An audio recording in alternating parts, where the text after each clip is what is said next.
everyone. Thanks for joining me for the Cornerstone's 8-minute Bible study. We're in a little series called Bodybuilding. This is part 3. We're looking at how to build a strong and healthy church community. The Apostle Paul gives 5 instructions for bodybuilding in the letter to the Ephesians in chapter 4, verses 25 to 32. Last time we looked at the first instruction, which has to do with truth-telling, and this time we're looking at the second instruction, which has to do with anger. And so let me read it now in verses 26 and 27. In your anger, do not sin. Do not let the sun go down while you are still angry, and do not give the devil a foothold. What is this talk of the devil having a foothold? Well, footholds turn into strongholds, and they're ways that Satan uses to conquer and control us. Demonic strongholds come in all shapes and sizes. For example, when we believe lies, they steal our confidence in God, and we don't receive into our lives and enjoy the benefits of all that Christ has done for us. If we hold on to unforgiveness, it begins to eat us alive from the inside out. If we give in to habits that are not healthy, they begin to destroy us. And on it goes. The devil does whatever it takes to control us, to conquer our lives. Well, in today's verses, we learn that Satan uses anger to gain footholds in our lives that then in turn into strongholds over us. And he uses those to control us and basically wreck our lives. And we definitely don't want that. So what does Paul teach us about handling anger?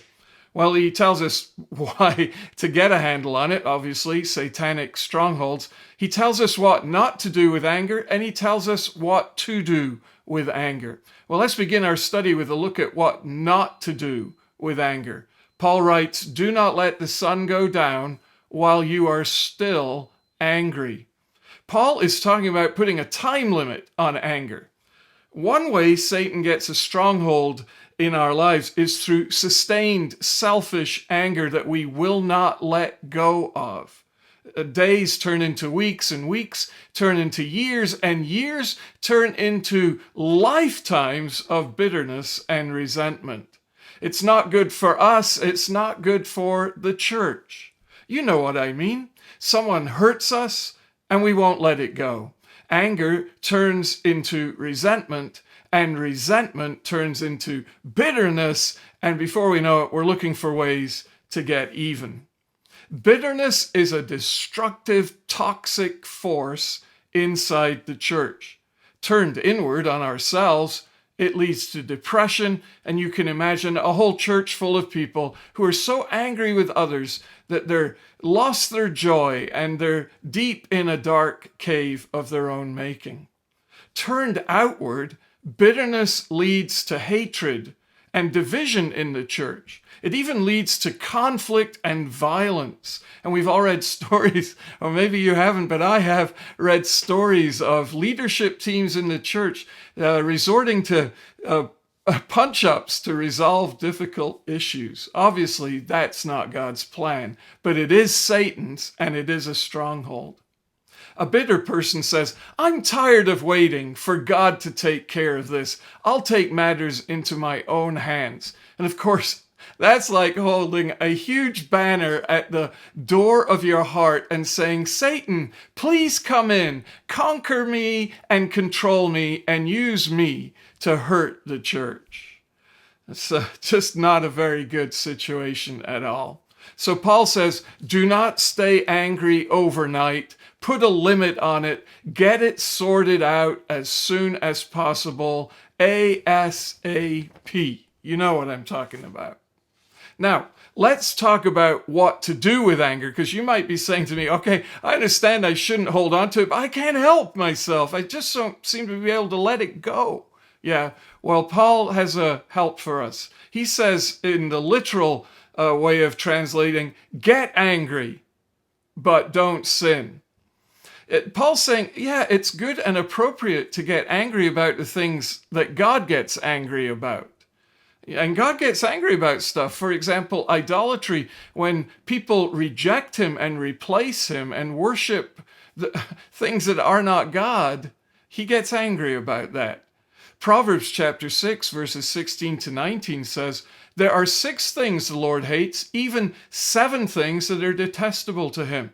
Haughty eyes," that's pride, "a lying tongue, hands that shed innocent blood, a heart that devises wicked schemes, feet that are quick to rush into evil, a false witness who pours out lies, and a person who stirs up conflict in the community and in the church." We should get angry about injustice and wrongdoing and the other things that bring God to the end of his wits.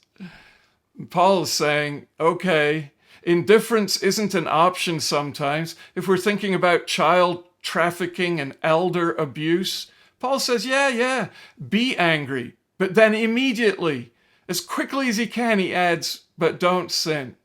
He's saying, get angry, but control it. Put a lid on it. Limit it. Use it properly, not selfishly. Use it to motivate you to positive, godly action.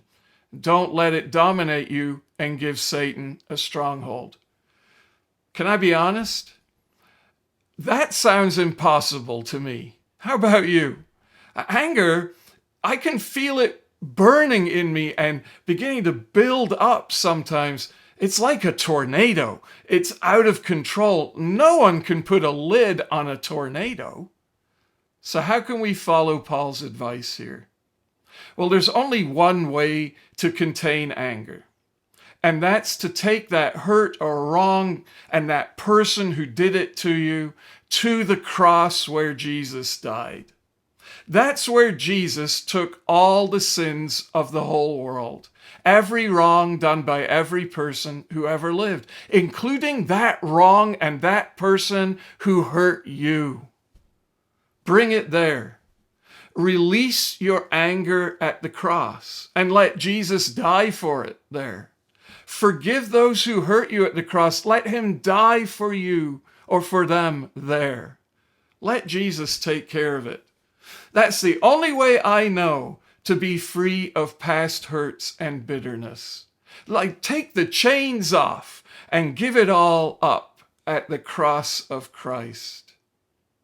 Now, as you take this away and think about it, would you ask the Holy Spirit to reveal any anger or bitterness or people that you need to release at the cross? Don't give Satan a stronghold. I'll see you next time. Thanks for joining me.